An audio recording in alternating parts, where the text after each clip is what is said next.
আসসালামু আলাইকুম। চলছে রাতে রান্না মিষ্টি কুমড়া শাক দিয়ে দেশি চালা পাতা মাছ, শুটকি মাছ রান্না, সাথে আলু।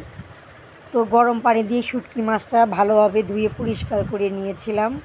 কাঁচামরিচ, পেঁয়াজ আর তেল। এই রান্নাতে বেশি উপকরণ লাগে না, এটাতে শুধু রসুন বাটা লাগবে, আর কিছু না। কাঁচামরিচ, পেঁয়াজ, হলুদ, ধনিয়ার গুঁড়া আর রসুন বাটা এগুলো দিয়ে মাছ কষিয়ে নিলাম।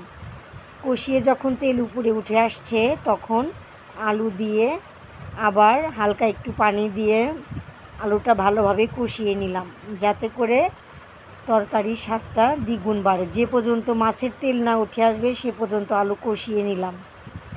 তো যাই হোক, কষানো হয়ে গেছে। তারপরে শাকগুলো দিয়ে দিলাম।